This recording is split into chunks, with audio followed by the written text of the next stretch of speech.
মুকেশ আম্বানির ছেলের বিয়ে হলো কিছুদিন আগে। তারা একটা ফরেস্ট তৈরি করেছে কয়েক হাজার কোটি টাকা দিয়ে। ভাওনগরে জঙ্গল তৈরি করেছে, টাকা দিয়ে জঙ্গল তৈরি করেছে। সেই জঙ্গলের ভেতরে সমস্ত রকমের প্রাণীগুলো ছেড়ে রেখেছে। ফরেস্ট তৈরি করে জঙ্গলে পশু রেখেছে, পেলেছে, পালন করেছে তার ছেলে। তাকে জিজ্ঞেস করছে मीडियावालारा, आप हाथी को क्या खिलाते हैं? बोले एक खिचड़ी बनता है, खिचड़ी उसको खिलाते हैं। बोले ये किससे किससे बनता है? बोले अगर ये मार्केट में जाएगी, এটা যদি মার্কেটে বিক্রি করা হয়, এক প্লেট খিচুড়ির দাম হবে 700 থেকে 800 টাকা। খালি এক চামচ দিবে, এক প্লেটের দাম। এত দামি দামি ডাল, গাওয়া ঘি, তাতে দামি দামি মেটেরিয়াল, কাজু, পেস্তা, এত দামি দিয়ে আছে। সেই খাবারটা মানুষের খাবার, কিন্তু জানোয়ারকে আল্লাহ খাওয়াচ্ছে। আল্লাহ তাদের রুজি মেপেছে। জোরে বলুন সুবহানাল্লাহ। ফারাকটা তাইলে ওইখানে নেই। আজকে আমি এখানে জলসায় এসেছি, আমাকে যদি জিজ্ঞেস করে ইনারা আপনি কে, আপনারা যদি প্রশ্ন করেন আপনি কে, আমি আমার বাপের নাম বলবো না মায়ের বাবা? কথা বলে না? বাবার নাম বলবো। আমি মোল্লা শওকত আলী মাজাহিরির ছেলে, আমি এটাই পরিচয় দেবো। আমি মায়ের নাম বলবো না। আপনাদিকে যদি কেউকে জিজ্ঞেস করি তুমি কে, সে মায়ের নাম বলবে না বাবার, বাবের। যদি বাবা মারা যায় তাও বলবে আমি মৃত অমুকের ছেলে, বলবে না? বলবে না? মৃত অমুকের ছেলে। শুনেলেন, ইনসানের পরিচয় আল্লাহ দিয়েছে বাপের দ্বারা। জোরে বলুন সুবহানাল্লাহ। আপনাদের এখানে ছাগল আছে না নাই? গরু আছে? আচ্ছা, গায়ের বাচ্চা হলে ষাঁড়ের বাচ্চা বলেন না গায়ের বাবা? গায়ের। ছাগলের বাচ্চা হলে পাঁঠার বাচ্চা বলেন না ছাগলের? ছাগলের। কিন্তু পাঁঠার সঙ্গে মিলামিশা করে তবে বাচ্চাটা হয়েছে, অথচ তার মায়ের নাম লিখছেন। আল্লাহর কসম, জানোয়ারের পরিচয় আল্লাহ ঘটিয়েছে পৃথিবীতে মায়ের দ্বারা, আর ইনসানের পরিচয় ঘটিয়েছে বাপের দ্বারা। এরপর চলুন, যারা মডেলিংয়ের যুগ চাইছেন, যারা পশ্চিমী দুনিয়াকে ফলো করছে, ভারত ছাড়া লন্ডন, আমেরিকা, জাপান, জার্মান, উত্তর কোরিয়া, দক্ষিণ কোরিয়া, স্পেন, ব্রাজিল, যতগুলো বেঈমান কাফেরের দেশ আছে, তারা তাদের পার্লামেন্টে পাস করিয়েছে। এরপর থেকে যতগুলো বাচ্চা হবে, তারা সবাই যদি ইচ্ছা করে মায়ের পরিচয়ে বাঁচতে পাবে। সেটার নাম দিয়েছে বেঈমান কাফের ইহুদিরা, রিলেশনশিপ নাম দিয়েছে। সমস্ত আলেমরা চিনে। পৃথিবীর শ্রেষ্ঠ মুফতি, মুফতি তাকি উসমানী সাহেব, মুফতি শফি সাহেব রহমতুল্লাহ আলাইহির ছেলে, যিনি তাফসিরে মারিফুল কোরআন যিনি লিখেছেন, তিনার সন্তান এখন পৃথিবীর শ্রেষ্ঠ মুফতি পাকিস্তানের তাকি উসমানী সাহেব। তিনি একটা কথা, দামি কথা বলেছেন कि दुनिया में एक ऐसा हालत पैदा कर दिया कि लोगों के सामने आप हराम औलाद लोग घूमते रहेंगे। और ये काम मेहनत किसने शुरू किया? ইহুদিও নেই, ইহুদিরা শুরু করেছে, যাতে মুসলমানের কাছে, পৃথিবীর মানুষের কাছে হারাম আওলাদগুলো প্রমোট পেয়ে যায়। আজকে ভেবে দেখুন মুসলমান কতটা কামিয়াব, কতটা নাকাম। আজকে পৃথিবীতে 250 কোটি মুসলমান আছে। জোরে বলুন সুবহানাল্লাহ। 250 কোটি মুসলমান, তার মধ্যে 40 কোটি মুসলমান খালি ভারতে আছে। কত বললাম? 40। এরপর অনেকজন আর শিক্ষিত লোকরা বলবে আমরা তো দেখছি 18%। কি গো নেতা বাবু, 18%?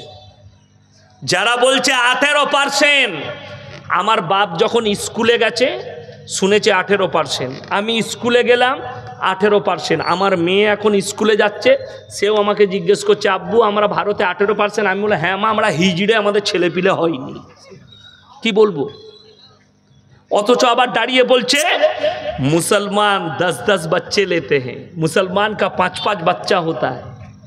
पार्लियामेंट में खड़ा होके कह दिया आईन लागू करनी चाहिए, 2 से ज्यादा बच्चा नहीं लेना चाहिए, क्योंकि हिंदुस्तान के पॉपुलेशन बढ़ रहा है। তোমার কথাটা 1 মিনিটে মেরে নিলাম। আর কিছু শিক্ষিত মুসলমান আছে, যারা শিক্ষিত মুসলমান গুয়াড়গুলো, তারা আমাদিকে মৌলবিদিকে দায়ী করছে। এরা মানুষকে সচেতন করে না। কেন 2, 3, 4, 5টা বাচ্চা নিবে? একটাই বাচ্চা লেখ, খুব বেশি বেশি হলে 2টো বাচ্চা লেখ। এরা সচেতন করুক।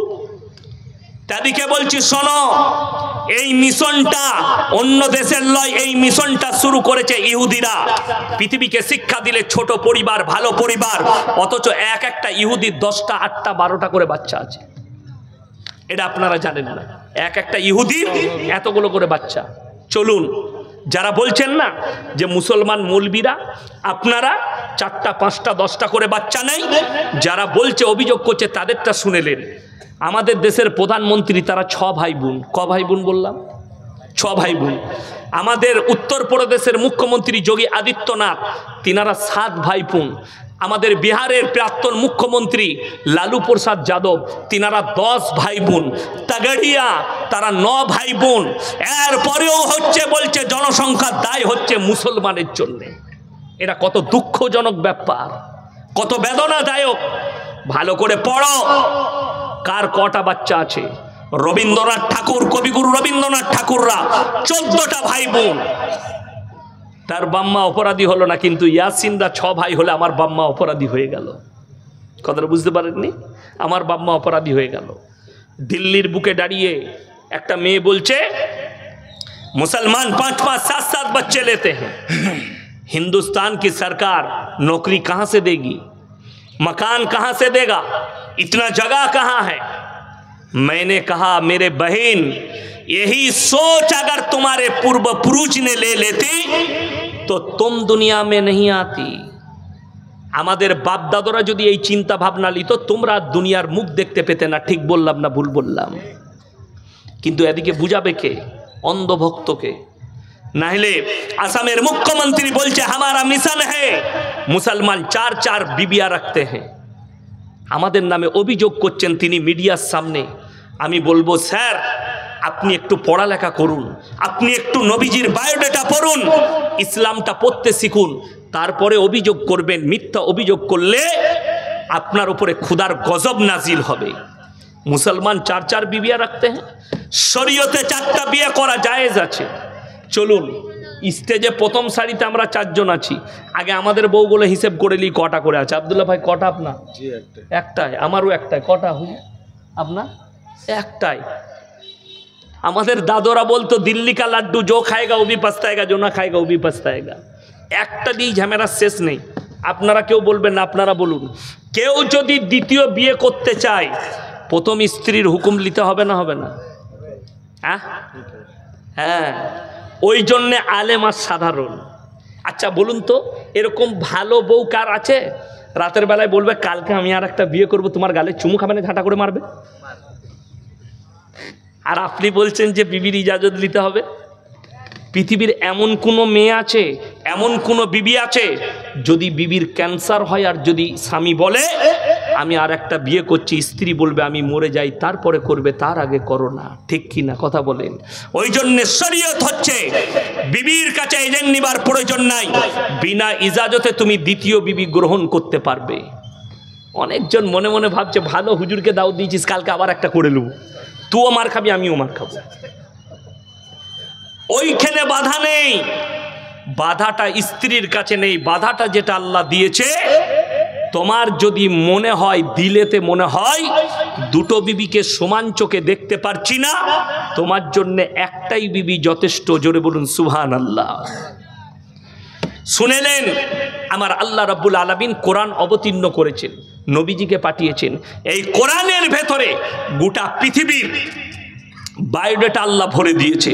কিয়ামত পর্যন্ত, কিয়ামতের সকাল পর্যন্ত কতগুলো পাপ আসবে, কতগুলো গুনাহ আসবে, আর সেগুলোকে ট্যাকেল দিবার জন্য কোরআন আর হাদিস সর্বক্ষণ সর্ব অবস্থায় রেডি আছে। জোরে বলুন সুবহানাল্লাহ।